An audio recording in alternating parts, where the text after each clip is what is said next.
हरि ओम तत्सत्। जय गुरुदत्त।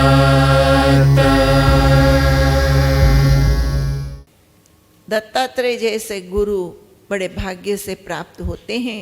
एक की एक बात हर एक बार कहने से कोई फायदा नहीं है। आप सब गुरुमुखी हो, भाग्यशाली हो, ईश्वर के बहुत चहीते बच्चे हो। We are the luckiest kids of almighty में हमेशा बोलती हूँ। एक की एक बात सुनाने से क्या फ़ायदा, लेकिन नहीं, ये बात बहुत महत्व की है। मत समझो मैं संसारी हूँ, मत समझो मैं निकम्मा हूँ, मत समझो मैं पापी हूँ, मत समझो मैं गया गुजरा हूँ।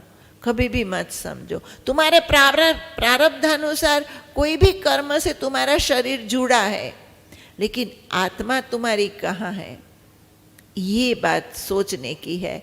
जैसे कई बार एक उदाहरण दिया जाता है कि मोक्ष किसको मिलता है, क्या पंडित को, क्या वेदांती को, क्या शास्त्रों के ज्ञान वालों को, कि भक्त को? किसको मोक्ष मिलता है, किसको मुक्ति मिलती है, किसको शरीर छूटने के बाद शांति में समाहित होने की संजोग मिलते हैं? तो एक छोटी सी कथा है।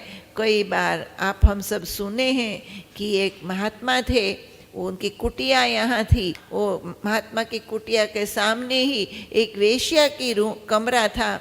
तो महात्मा हमेशा सोचता रहा, इसका क्या होगा, ये क्यों गलत काम कर रही है, इससे क्या मतलब है, ये अपना जीवन फोगट का बिता रही है। उसको बारंबार ऐसे कई बार विचार आते रहते थे और वो चिंतन करता था कि ये फालतू में अपना जीवन बर्बाद की।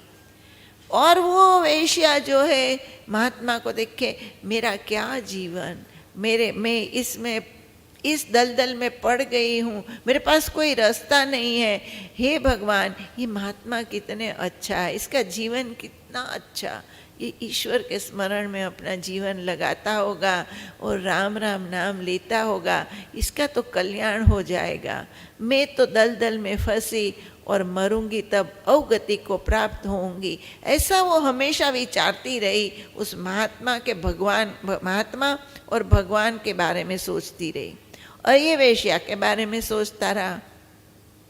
तो वेश्या तो ठीक है, एक स्त्री के बारे में उसका चिंतन होता रहा ज़्यादा, और वो ईश्वर का चिंतन करती रही महात्मा के द्वारा। अंत में ये हुआ, जब ऊपर दोनों पहुँचे तो गणिका मुक्त हो गई थी और महात्मा को फिर जन्म लेना पड़े ऐसी परिस्थिति थी। तब गणिका ने पूछा कि हे भगवान, इतना अन्याय क्यों तुम्हारे दरबार में?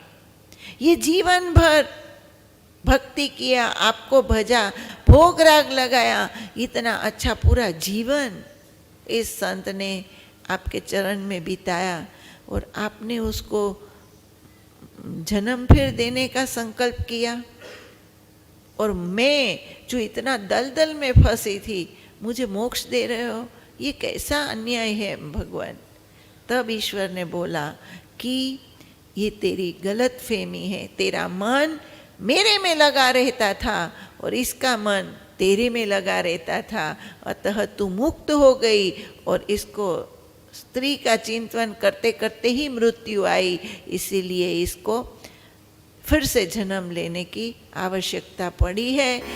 हरि ओम तत्सत्। जय गुरुदत्त।